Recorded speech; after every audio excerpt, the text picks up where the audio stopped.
बोलिए शिव शंकर भगवान माता पार्वती की जय। मैं आप सभी को ये बताना चाहती हूँ कि हमारे 2 चैनल और भी हैं। मधुर भजन और आरती के लिए मन राखियो और डेली जनरल नॉलेज के क्वेश्चंस के लिए लर्निंग बाय डूइंग। इन दोनों के लिंक डिस्क्रिप्शन बॉक्स में दे दिए हैं। एक बार आप जाकर देखिएगा जरूर। आज हम श्रावण मास महात्म्य अध्याय 15 का गुणगान करते हैं। अगर आपको अच्छा लगे तो लाइक, शेयर, सब्सक्राइब जरूर कीजिएगा। सनत कुमार ने शिव से कहा, हे देवेश, नागों की आश्चर्यजनक पंचमी व्रत मैंने सुना। हे देवेश, अब आप षष्ठी के रोज किए जाने वाले व्रत को कहो। इस व्रत का क्या नाम तथा क्या विधान है? शिव ने सनत कुमार से कहा, हे विप्रेंद्र, श्रावण मास शुक्ल पक्ष की षष्ठी तिथि को महामृत्यु विनाशक उत्तम सुपोद नामक व्रत को करें। शिवालय में या घर पर प्रयत्न पूर्वक शिव का अर्चन कर सविधि चावल, आटे, भात का नैवेद्य, नमक सहित आम का साग तरकारी रखें। ब्राह्मणों को नैवेद्य पदार्थों का बायना दे। जो विधि से इस व्रत को करता है उसे अनंत पुण्य हो जाता है। इस संबंध में प्राचीन कथानक कहते हैं, रोहित नाम का एक राजा बहुत समय तक अपुत्र वाला था। उसने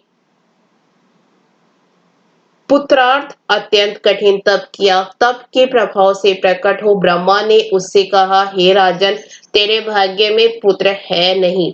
फिर भी वह पुत्र के प्राप्तार्थ कठिन तपस्या करता ही रहा। संकट में होकर ब्रह्मा फिर प्रकट हो बोले, हे राजन, तुम्हें मेरा दिया हुआ जो पुत्र होगा वह अल्पायु होगा। इस प्रश्न पर राजा और रानी ने यह निश्चय किया कि पुत्र प्राप्ति से बंधायापन तो हट जाएगा, लोक में अपुत्र होने की निंदा तो मिट जाएगी। यही बहुत है। ब्रह्मा के वरदान से शोक और हर्ष से युक्त पुत्र हुआ। राजा ने जातकर्म आदि संस्कार यथाविधि किए। दक्षिणा नाम वाली रानी तथा राजा रोहित ने स्नेहवश उसका शिवदत्त यह नाम रखा। मन में डरते हुए भूमिपाल ने उस लड़के का उपनयन संस्कार किया। मृत्यु के भय से विवाह नहीं किया। जब 16 साल का हुआ तो उसकी मृत्यु हो गई। उस ब्रह्मचारी पुत्र के मरण की याद से राजा बहुत ही चिंता में रहने लगा, क्योंकि जिस वंश में ब्रह्मचारी का मरण होता है उसका क्षय होता है। सनत कुमार ने शिव से पूछा कि क्या इसका कोई उपाय नहीं? यदि कोई उपाय हो तो मुझसे कहो, जिसे करने से दोष की शांति हो। ईश्वर ने सनत कुमार से कहा, हे सनत कुमार, यदि स्नातक या ब्रह्मचारी आदि हो तो अक्र विधि से विवाह संयोग कर पेड़ तथा ब्रह्मचारी को मिलाकर देश काल गोत्र नाम को कहें। यह कहें कि मैं मेरे ब्रह्मचारी की शांति के लिए वैश्विक व्रत करता हूँ। देश काल को याद कर कहें, मैं अक्र विवाह करूंगा। सोने से आभ्युदय कर पीपल शाखा तथा सबको हल्दी और तेल के द्वार लेप कर पीले सूत से वेष्टित करें। 2 पीले कपड़े द्वारा आच्छादित करें। अग्नि स्थापना कर विवाह विधि द्वारा आघारांत हवन कर अग्नि में बृहस्पति कामाचार व्याहृतों योग से होम कर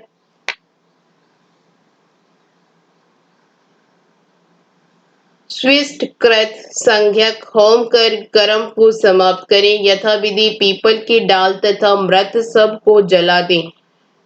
करने योग्य हो तो उसके लिए इस व्रत को 6 साल तक करें। ईश्वर ने सनत कुमार से कहा, हे विप्रेंद्र, राजा ने ब्राह्मणों से इस विधि को श्रवण कर अपने मन में विचार किया कि यह अमुक अक्र विवाह मुझे उत्तम नहीं लगा। विवाह की मुख्य होना उचित है, जिससे मेरे मरे जीव के वास्ते कोई बालिका नहीं देता।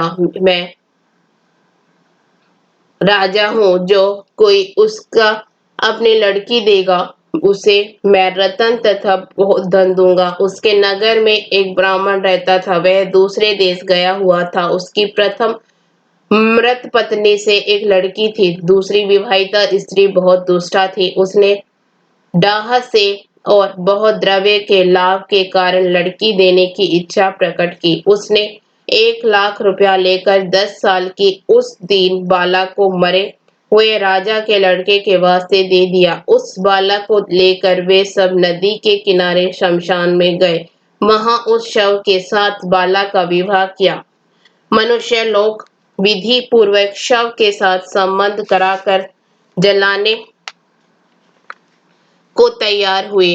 तब बाला ने कहा कि यह आप क्या करते हैं। बाला की ऐसी वाणी को श्रवण कर वे सब दुखित हो बोले, यह तेरा स्वामी है, इसी की देह को जला रहे हैं। यों सुन बाल स्वरूप से डरती हुई वह रोने लगी और कहने लगी, आप मेरे स्वामी को क्यों जलाते हैं, मैं जलाने नहीं दूंगी।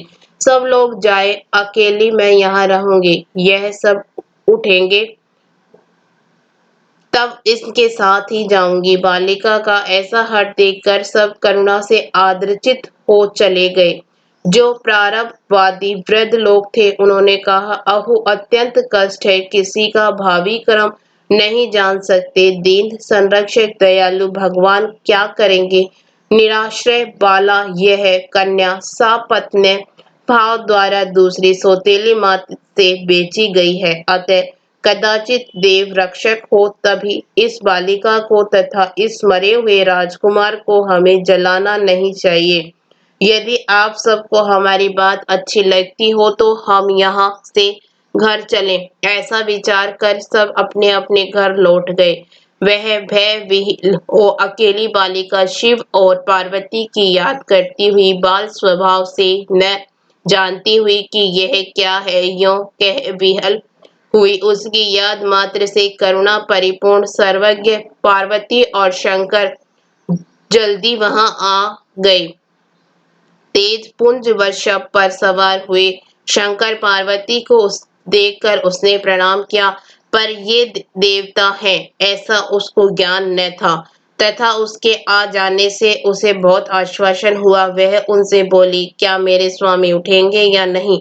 उसके बाल भाव तथा दया से आर्द्र हो शंकर पार्वती ने कहा, हे बाले, तेरी माता ने सुपोधन नाम का व्रत किया था। तिल तथा जल लेकर उसके फल को संकल्प कर अपने स्वामी को दे दे। तब अब उसके मरे हुए पति से कहा कि जो मेरी माँ ने सुपोधन नामक व्रत किया था, उसके प्रभाव से मेरा पति उठ जाए। उसने शंकर और पार्वती के कथनानुसार किया। सुपोधन नामक व्रत के प्रभाव से शिवदत्त उठ गया।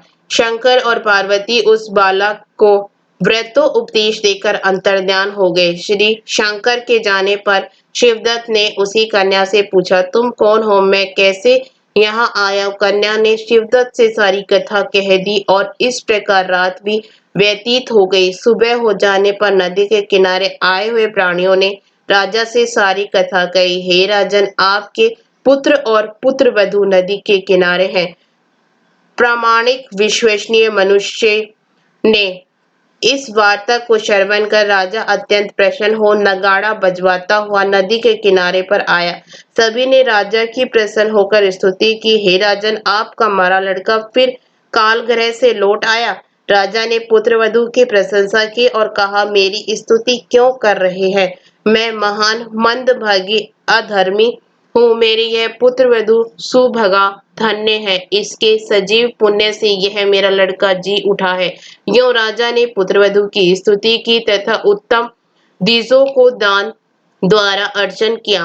मरे हुए को गांव से बाहर कर जीवित हो जाने पर गांव में प्रवेश करने में निमित्त ब्राह्मण के कहने विधान से शांति की। हे वत्स, मैंने तुमसे सुपोधन नामक व्रत को कहा, इसे 5 साल करने के बाद उद्यापन करे। शंकर पार्वती का रोज अर्चन कर चरु तथा आम के पत्ते से सुबह होम करें।